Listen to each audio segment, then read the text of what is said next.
Okay, bonjour à tous. Good afternoon, Mr. Culpin. We are very happy to have you today for our career forum at IFA. So you will be with the year 7s, of course, because it's my Louis class, but not only the year 7s, we are very lucky also to have the year 9s because Mr. Kyondo wanted to join. And we also have the year 10s and the year 11s with us. So you're officially, I'm going to read your title. You're officially the head of office, the field office for the United Nations Assistant Mission of Afghanistan. So to be, actually you're a peacekeeper. We can summarize that by you're a peacekeeper working for the United Nations. So we are really very happy to have you today. So if you could introduce yourself, tell us exactly what you're doing in Afghanistan. So we are so lucky to have you, really. And so we have lots of questions for you, but we really would like to hear from you first, saying what are you doing right now in Afghanistan for the United Nations, please. Thank you. Bonjour à tous. It's really very nice to be able to talk to you all. As Madame Faure said, I'm here in Afghanistan. I'm speaking to you on what is a very hot day in the middle of the desert of southern Afghanistan. And I am Marie-Louise's father, as I'm sure many of you are aware.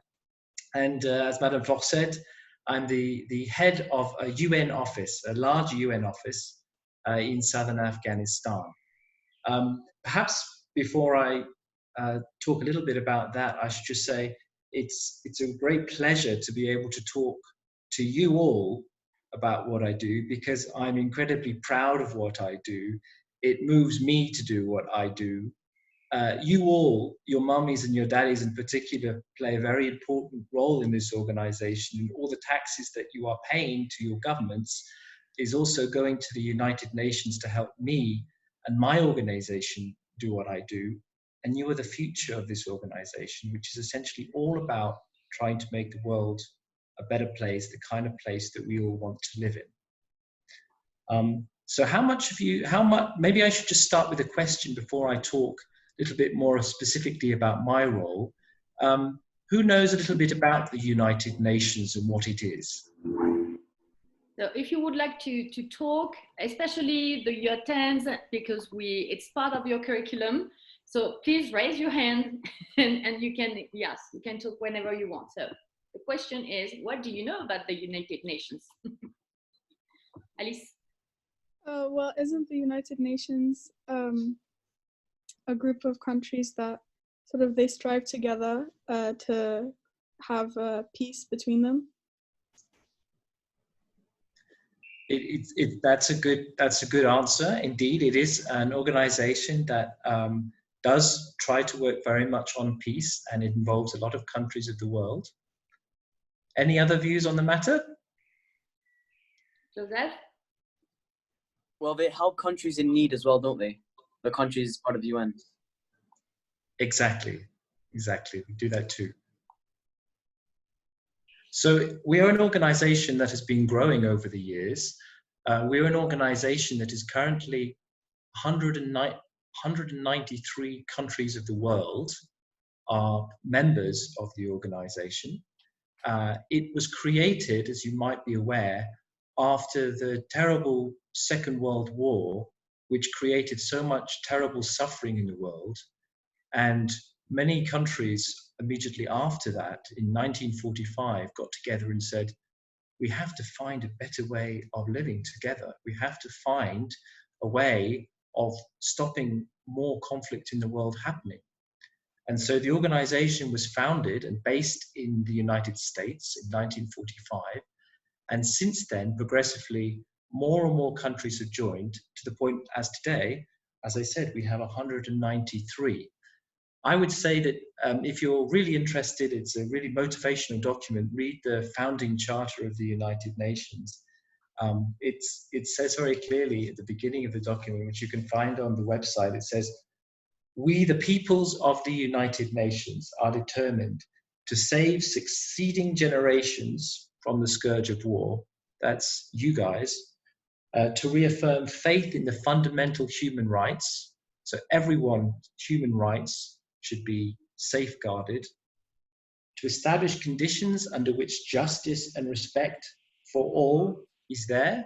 So everybody should be should enjoy justice in their lives and in their countries, and to promote what the UN calls social progress, i.e., making lives better, making societies better for people to live in. And there are different sorts of things that the organization is doing to try and promote those great ideals. The general slogan of the United Nations is peace, dignity, and equality on a healthy planet.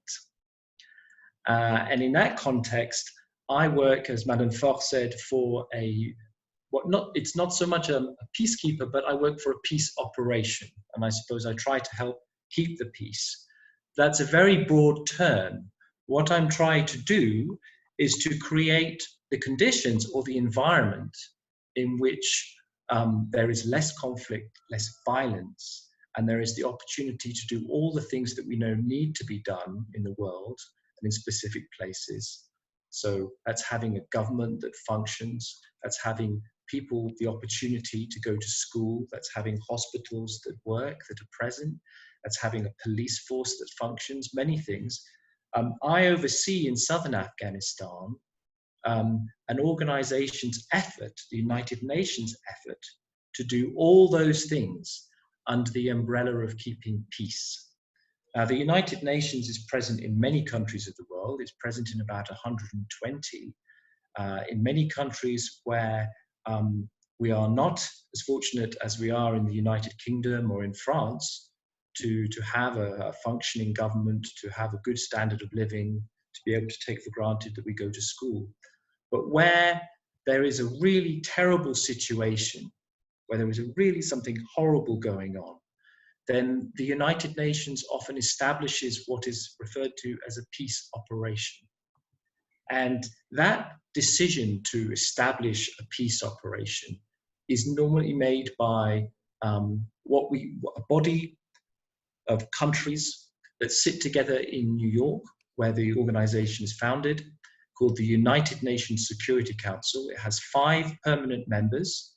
France is one of them, so is the United Kingdom, Russia, China, and the United States, with 10 other countries that change every 2 years. And when they see a terrible situation occurring, and they can agree, they say, okay, we need to send an extra number of people with specialist skills to this place to try and reduce the fighting, to stop the war, and coordinate an effort by different specialists to try and establish the conditions for lasting peace and stability and the development of the country. So that is what I'm doing in Afghanistan, and that is what I have been doing for the organization for the last 15 years. And I can tell you it's probably the only thing that would keep me away from my family for quite long periods of time. It's a really tough job, but it's also a really rewarding job. I have worked in many different countries of the world where terrible conflict has occurred. In Kosovo, in the Balkans, and I'm sure Madame Faure can show you all these places on a map. Also in Central Africa, in Democratic Republic of the Congo. I've worked also in our headquarters, where I've followed very closely the situation in Central and West Africa. I also worked where Marie-Louise was with me in Côte d'Ivoire for several years. And now I work, as I said, in Afghanistan. So in Afghanistan, I have a sort of several different roles or several different hats, you might say. So as I said, sort of the overall responsibility is for all of the UN family, all the people that work in this part of the country. And that's about 223 people the last time I counted, a mixture of people who come from this country, from Afghanistan, but also people from all around the world that work for the United Nations doing different things. So I sit with them every week, quite regularly, and I work out with them where they need to go to in this part of the country. And this part of the country is about, well, it's about a third of Afghanistan, which borders to the west with Iran. And again, you should look at a map after this, and to the east, which is Pakistan. And it's a vast area. It's probably, I would say, 2/3 the size of France. We can't be in all these places at the same time, so we have to determine where different specialists need to go, how we get the resources to go there, and how we also do it safely. We have some resources. We have helicopters and we have planes and we have cars, which is very helpful. But we are always challenged by the fact that there is an active war going on. There is a front line between different sides, between a government that believes that it is legitimate authority in this country, and in this part of the country, another group called the Taliban, who are fighting the government and saying that this is not the case. We deserve to have a role in this country, in this government, and they are fighting the government. And this makes it very, very difficult. Obviously, it makes the situation very, very difficult for the people on the ground who are there, because they have to try and go to school with people shooting one another. They sometimes worry they're driving down a road and a bomb goes off and destroys the car that they are in. It's a really terrible situation. And of course, there's very little money, but there are very little jobs because there's no security. People have to get by on very, very little. So your average person in Afghanistan survives on less than $1 a day, which is what, about 80 pence, 70 pence, not very much. And amidst this poverty, amidst this terrible violence, we're trying to respond to the needs of people, but also in doing that, trying to create a situation where there is less violence. So I try to understand where we need to go to, and I listen to the people who are dealing with, say, immunization, and they know that there is an outbreak of polio in a certain place. Right now, COVID-19 is a really big problem. How we deal with that crisis, who else needs to go there? And then I work out what the problem is in terms of stopping us getting there quite often. And so I talk to the government about what is going on. I talk to the people who are fighting the government about what's going on. And I try to often convince them of why we need to go there and what they need to do respectively to help people. And on that basic level, what I do is really almost like what we all do every day when we're trying to work out why our, one friend is not in good terms with another friend, and someone in a family is upset with someone else. It's about understanding what upsets people and what people need, what people want, and putting it in a way which allows them to understand that they need to do the right thing. So, for example, just the other day, we have a real problem with an outbreak of COVID about 350 kilometers north of here. And at the moment, the road is blocked by the front line between the Taliban and the government. And the road is not safe to drive up because there are mines, like what we call pressure plate, improvised explosive devices on the road. So we can't drive there. And we can't fly in an aircraft high enough over all of this fighting because there's no runway there. And the only way to get there is in a helicopter. And if we fly in a helicopter, we can be shot at. So we could be mistakenly shot at, or we could be even intentionally shot at. So I needed to go to the person who was in charge on the government side, who's the governor of Kandahar province, and explain to him what we wanted to do, what we needed to do, and when we were going to do it. So he knew, and he could pass on to the army that is in this area when we were flying over there, why we were going there. And then I had to also speak to the rebel group that is on the other side and talk to them and explain to them also that we were coming and why we were going there.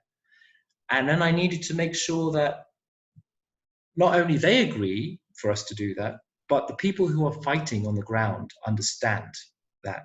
So that then means that I have to check with other people who are perhaps in these villages or in these places. Did you hear about this? Did you know that we're going to be coming tomorrow? And then when I feel like it's safe enough, we can be sure enough, it's my job to make a decision, make a judgment that what we can achieve is worth the risk and the risk is acceptable. And then often I myself go. In this instance, I don't have to, partly because those who are going are doctors, they're immunization specialists, and they are going there in a helicopter, but I'm following them very, very closely. And sometimes I feel quite stressed about it. You know, when they are out there, when they come back, I'm awfully relieved. But often I do go to these places myself, and then I arrive with a group, with a team that is there to do that. And again, I have to explain to the local people, to the people who are in charge, whether that is in the government side or on the rebel side, what it is we are doing. And we try to do it. And then when we've done it, we try to make sure that the right things happen afterwards. So, for example, right now, in this place that I'm talking about, they don't have any means to test for COVID-19. They have no means of getting out tests to a lab to know who is positive and who is negative. So I am now trying to, another part of my job, make sure that we have the means and the support to fund those sorts of things. So now I'm getting on the phone to the World Health Organization, and I'm talking to them in Kabul that there needs to be a testing lab in this place. And I'm trying to acquire the funds to do that. And then once I get the funds to do that, I will then be involved in, again, reminding all of those people on each side what we're doing and why we're doing it. We'll probably have to go back up there and establish a lab. Now, this is really difficult work because of COVID right now. With COVID-19, as you know, it doesn't discriminate between anyone. And I can get sick and anyone can get sick. In fact, we have several people who are already sick on this compound. So we have to really behave in a safe and a responsible way. It's quite difficult personally because we are locked into this situation sometimes with great, right now I'd love to go home. I've been here now for almost 4 months. But we sort of, we're awfully motivated by the fact that we know that doing what we do can make a difference. Mm-hmm. Now, how did I get to this sort of this job? I mean, it's not a normal kind of profession. And let's say it was a whole series of different things that happened to me, based on a sort of underlying desire to make a change, make a difference. As Marie-Louise's mum will know, that when I was very young, and I was not quite as young as you, but a teenager, I really liked international politics. I really liked to understand why countries behave towards other countries in certain ways, and why we have war in the world, and why do bad things happen. And I was also really interested in working in places I could normally never go to, and meeting all kinds of people I would never meet. And I was also very interested in history because of these things, to look at the past and understand why certain things happened. So when I went to university, I decided to study history. And I studied particularly 20th century history, and about what happened in the 20th century, particularly around the First and Second World Wars. And that really sparked my interest more in trying to be part of a world where we didn't have this happen again. And for me, the United Nations was all of that. And so what I did is I looked around and to find ways that I could perhaps get some experience working for the United Nations. And I found the opportunity to do an internship, which is unpaid work, for an organization called the European Union, which I'm sure you know, which had an office a delegation to the United Nations. And I called up this delegation, and I was very fortunate. I got speaking to somebody who was interested in why I wanted to work for the United Nations or an international organization in this area. So he said, okay, well, why don't you come and work for me if you can for a few months? And so when I graduated from university, I went and I did that in New York.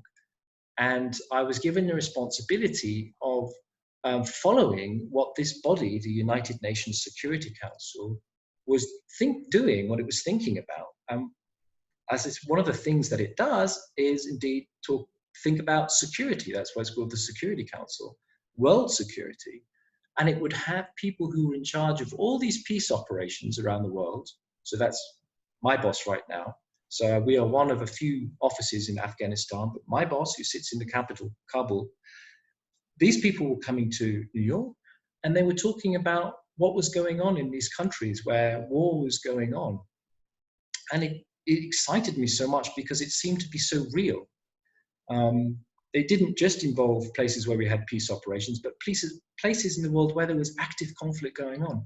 I remember one night, I think it was in September of 2002, right after the terrible attack on the Twin Towers, which you probably know about from your history books and your mummies and daddies telling you. There was a very difficult situation in the Middle East, in the West Bank, where Israel was blaming the Palestinians for a lot of instability in Israel, a lot of rockets being fired into Israel. And they'd had enough, and they took their army and they surrounded the persons who was in charge of the Palestinian government at the time. They surrounded him. They started firing on his compound. And the United Nations Security Council was actively involved into the night, trying to de-escalate this conflict. And we could hear ambassadors speaking to their ambassadors on the ground. You could hear gunfire. And it really just made me feel that this is something that I want to know more about, I want to be involved in. And so after that experience, I spent almost 1 year doing that. I went on and did a master's degree in international security studies. And there I learned more about, indeed, how governments work with one another, how conflict occurs. And then I said, when I finished that, I said, okay, I want to work in one of those places on the ground. I want to see myself what it's like. So, of course, I didn't have any a lot of work experience. So I volunteered to work for the United Nations as a UN volunteer, United Nations volunteer, which you can do if you have the sort of right background. And they sent me to Kosovo. But then after a couple of years in Kosovo as a UN volunteer, I thought I'd like to see another part of the world. And I thought a lot of conflict in the world is going on in Africa, especially French-speaking Africa. And so I went to France and I learned French for about 9 months, and I stayed with the famille d'accueil. And then after that, I got my French good enough to talk in an interview and to understand French. And I got a job working in the peacekeeping or the peace operation in Central Congo. Of course, I was very young at the time and I was very inexperienced. So they sent me into the middle of nowhere to a tiny little office where there were no roads and the only way you could get in or out was by helicopter. But I really enjoyed it because it was so unique and so different, and I made a lot of friends. And then one day I got very fortunate. I was passing through the capital, Kinshasa, and there was an important person visiting the country to talk about the conflict, the war that was going on. And they had decided, it was the European Union's representative for the region, they decided that they were going to put out a statement together with the United Nations on how the war is going and why the war should stop. But of course, they didn't have anyone who spoke really good English. So they asked me if I could translate it. I said, okay. And I translated into English. And then I got to know a lot of the people who were more senior working in the capital. And then they sent me to a place where there was a lot more fighting going on, and they thought I did quite a good job. So after that, and at that point, Marie-Louise was only about 1, and she was living with me, actually, on the other side of the border of the Congo, in a place called Rwanda, together with her mum. But at that point, there was a new senior person who came to be in charge of that country for the United Nations. And he was looking around for what the UN calls a special assistant. And I think they pulled my name out of a hat. And I then had the good fortune to spend 3 years traveling around that country and traveling around the world with that guy to really tell the world what was going on in that country. And one of the things that I had to do every 3 months was go with him to the United Nations Security Council to give that presentation, to tell them what was going on. So I would be the one who would then write that report, which was given by my boss to the UN Security Council. And I was able to support getting countries to think favorably about the country, to give us money to do what we are doing, to back us with what we are doing politically, because I had spent years on the ground doing that. So then after doing that for a good number of years, I thought, okay, it's time to be with the family now. I want to spend some time with them. And so I managed to get a job working for our headquarters, indeed following Congo in New York, where Marie-Louise and her brothers and her mum came to join me for a few years. And we spent a bit of time there, but I really wanted to go back to where the conflict was going on, because this is where I find it to be most rewarding to really see the benefits of what we are doing at a personal level. And I got the opportunity to go to Côte d'Ivoire. Luckily, that was at a stage in the conflict, that country at the time, where it was quite stable. So Marie-Louise and others were able to come with me. And I spent about 3 years there working for the person who was the deputy, who was involved in coordinating all the humanitarian assistance and all the strategies and activities to try and build the economy of the country so that the United Nations didn't need to be there anymore. So I spent a lot of time working for very senior people, which was very demanding, very exciting, because I got to travel around a lot and I got to do quite important things at quite a young age. But then I said to myself, now is a time to have some responsibility and to really try and have the opportunity myself to develop policy and to lead the organization. And so Marie-Louise, luckily, and her mum let me come to Afghanistan, because they said, not so many people want to do this because it's a challenging thing to do, but because you have all this experience, we'll put you in charge of this office. So I'm the youngest person by about 10 years, actually, to be in such a situation. I've been doing it now for 3 years, but it's so rewarding. And I encourage you all to do something like this if you ever have the opportunity, at least for a short time. It's a really interesting thing to think about. There is no straightforward path, no necessary way to go, but it's the sort of job that brings great sense of satisfaction. And from here, I don't know quite what the future holds, but I do know that I want to keep working for this organization, or at least focusing on the things that this organization does. But I think, as Marie-Louise would agree, it's time that I take a family break and find a good place to do it with them. Thank you very much. Okay, thank you very much. It is so really, I'm sure that the students are really can be really inspired by what you're doing. So I really hope that they I'm sure that they have lots of questions. So who would like to start? Alice. Hi, thank you for telling us your story. So basically, when I was writing the questions, we were reading off a website, the UNNA website. And one thing that I read was that Afghanistan is trying to promote peace and respect for civil rights to sort of try and get an overall peace. And I was just wondering how they're promoting the peace and civil rights. How are we doing it? Well, doing it in lots of different ways. I'd say individually, we're trying to find people in the country who have influence, to influence other people, to talk about peace. And so I spend a lot of my time reaching out to different people who can have influence, to encourage them to also exercise their influence, to encourage people to behave peacefully. But we do all kinds of other things too. Just the other day, for example, I have a team of of people who are developing radio programs to talk about what peace means for you as an individual, you as a family living in this place. What are your issues? What do you need to see happen to make your country better for you? So we develop radio programs, for example, and we also work with different organizations that support these things as well. So, for example, there is a organization called the Afghan Independent Human Rights Committee, which is a body of people who are all focused on really trying to promote the rights of people. And we try to find ways of giving them visibility for what they do.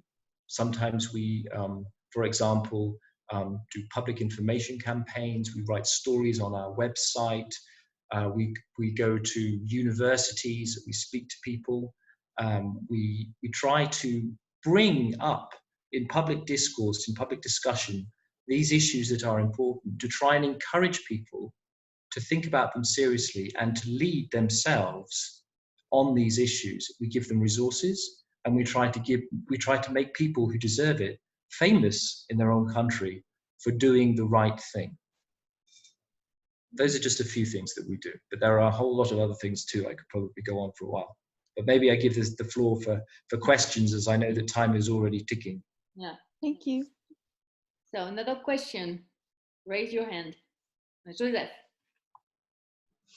Hi, I want to ask whether you think the United Nations is playing a big role in the development of the country and in the formation of peace within the country.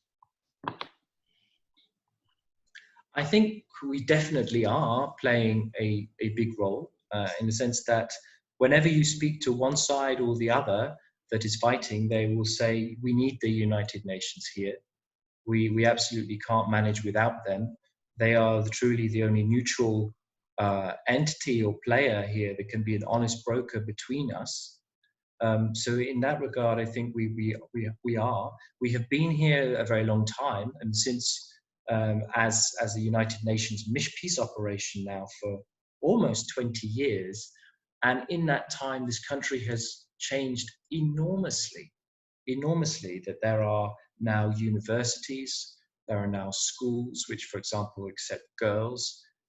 There has been a lot of infrastructure development. We have helped really mobilize a lot of international donor support for Afghanistan, which has helped to build the country's urban centers and to educate a whole generation of young people to have greater expectations for themselves. I think that the country has irreversibly changed in this regard, because now we have got we've got a whole lot of young people who have great expectation, also benefiting enormously from technology in a way that their parents never did. Now, could more happen?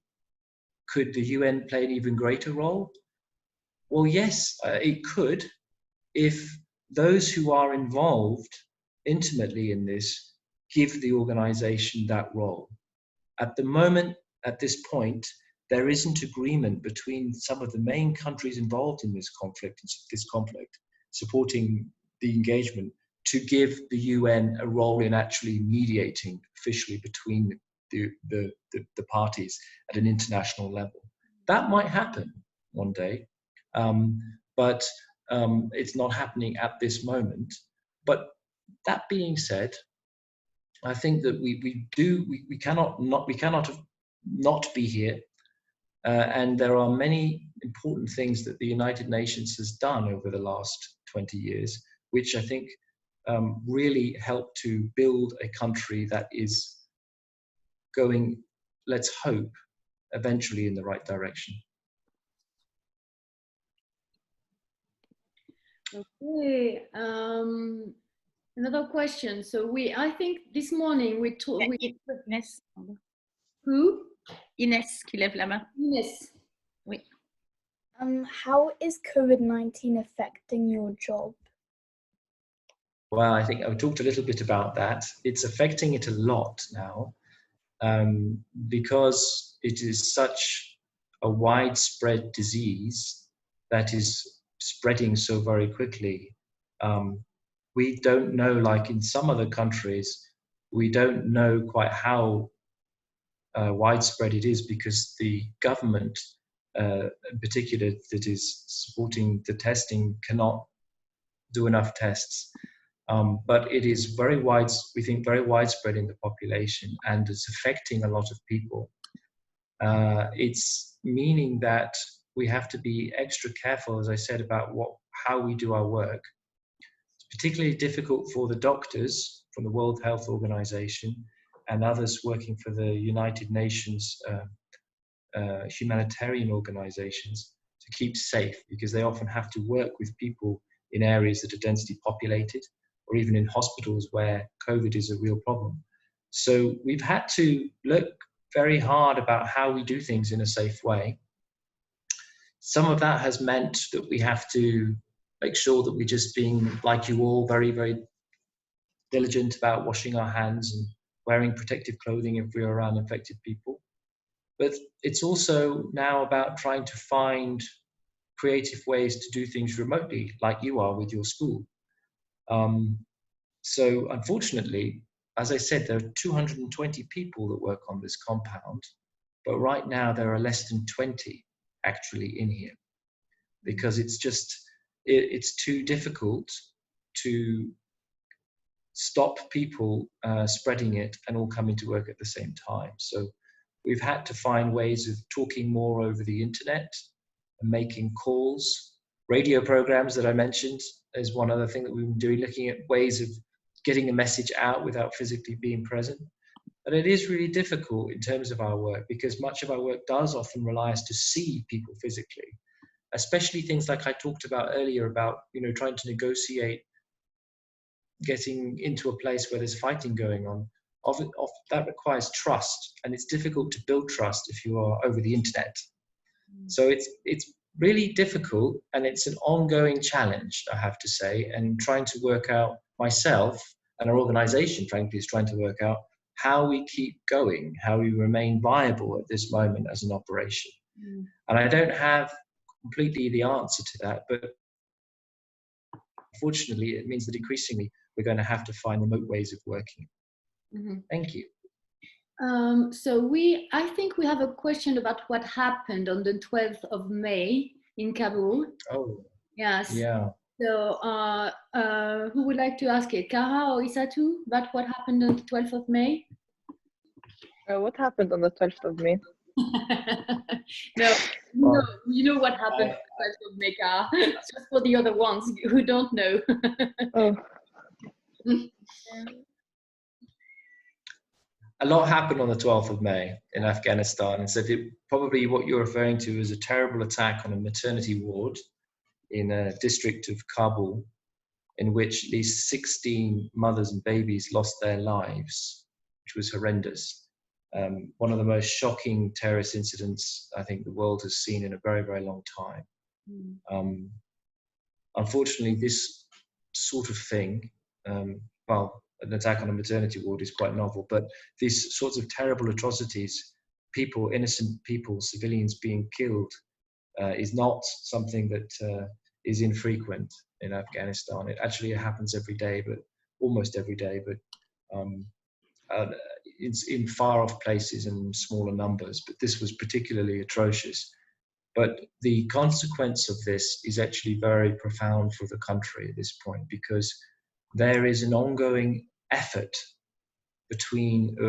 by the United States to try and stop the government and the Taliban fighting one another. And already the Taliban had continued to keep fighting the government. They just stopped fighting the international military forces that are here. And already the process was not going very well, because the Taliban were continuing to do the fighting, and also because the government was losing people and feeling increasingly frustrated.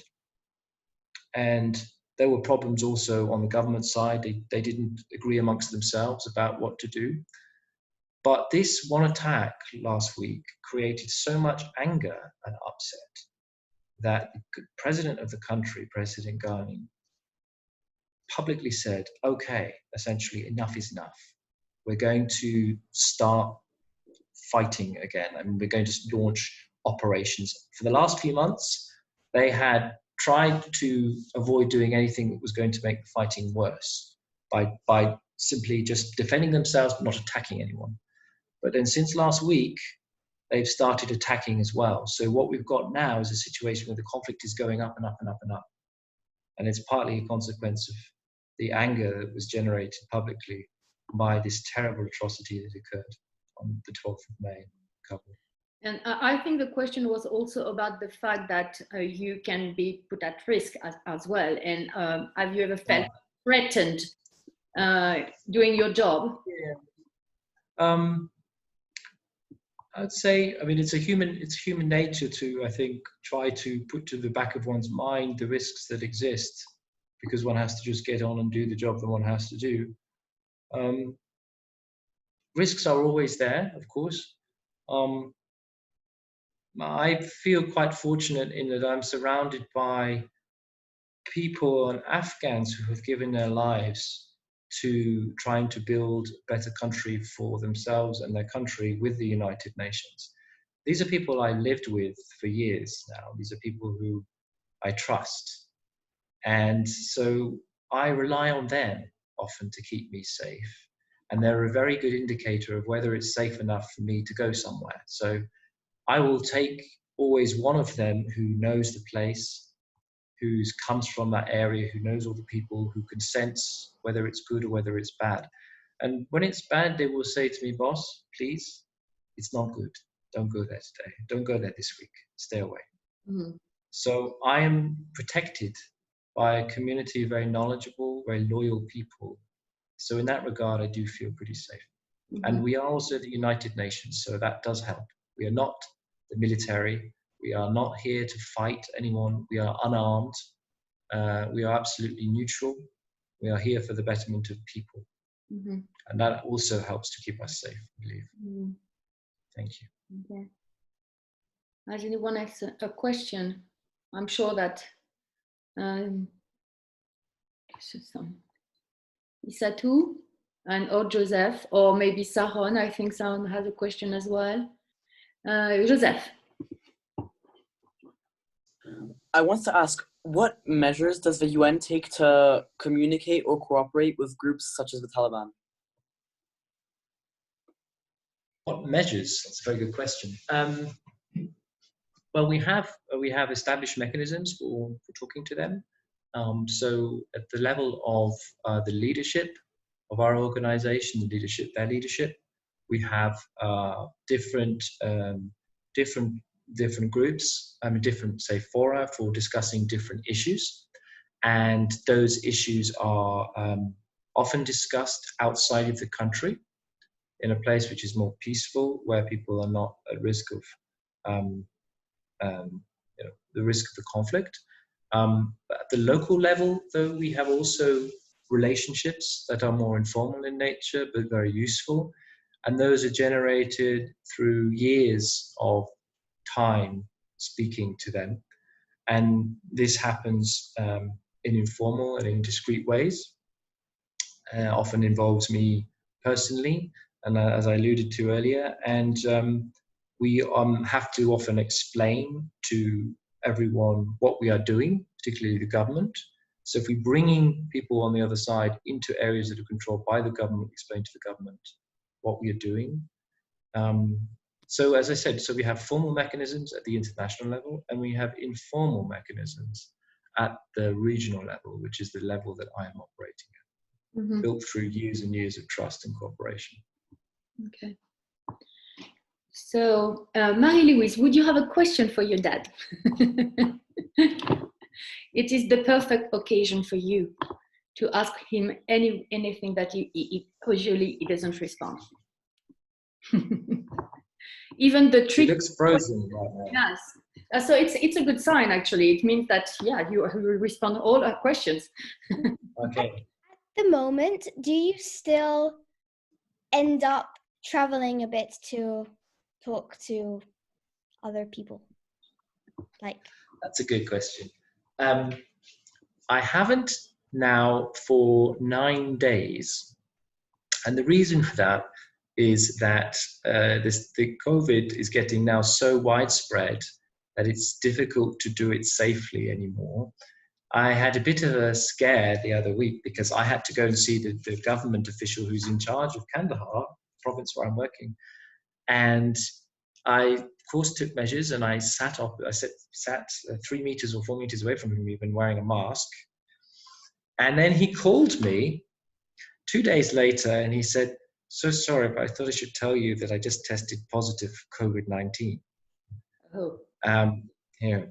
And then after that, I had to sort of try and be even more isolated. But then after that, we had 2 doctors who turned out that they came into the compound not thinking, and they were not very well. And we sent them home and told them to be tested. And it turned out they were Afghan doctors, but they were also positive with COVID-19. And then last week, our own doctor on the compound, who looks after us, he went to a local hospital to see what the hospital was like in case some of us got sick and we needed to go there, which probably wouldn't happen. I wouldn't want that to happen. But he also then got sick, and we all share the same kitchen. So it turns out, now we worked out, oh dear, this isn't very good. We had already started to cook for ourselves, but the 11 of us that were remaining on the compound had potentially been in the same kitchen as him for 2 days prior to him developing symptoms. So now your dad is fully in quarantine in his room, and everyone and this compound is locked down. No one's coming in and no one's coming out for the next 12 days. So that's the story so far. But hopefully by the time I see you again in 6 weeks, I'll get the opportunity to quarantine, and then I will be able to come back. Mm-hmm. Okay. So one last question, maybe, because it's already 2:52. So it went so fast, so quickly. So yes, has anyone a question for Mr. Culpin? And then that will be it. I can't see. Or anyone? No. Ah, Madame Zurbach. Always Madame Zurbach. Have a little something to say. First of all, thank you so much for coming in and speaking. I think what you are doing is really inspiring. And I think I hope some of our students will want to follow your example. I just wanted to thank you and to say that how interesting and for children and motivating for them to hear about what you're doing, because it must be difficult, and especially as you're separated by children, your family. But what you're doing is great, and thank you for that. Thank you. Well, it's a great pleasure to be able, as I said, but to be able to talk to you all personally as well, just to remind myself why I'm here, and hopefully indeed to try and inspire some of you to think about the United Nations as a career option, because it really is a wonderful organization, and it needs fresh injection of people with good ideas and passion to bring this organization to be effective for the next generation. There are so many things now that the world is facing, not just conflict, but also climate change in particular, and dealing with pandemics. And we need young people who believe passionately and are ready to think differently and make a difference in the world for all of us. So thank you. No, thank you very much. Thank you. And so just don't. I'm going to take the picture. I'm going to just going to stop the recording. So thank you very much, everyone. Okay.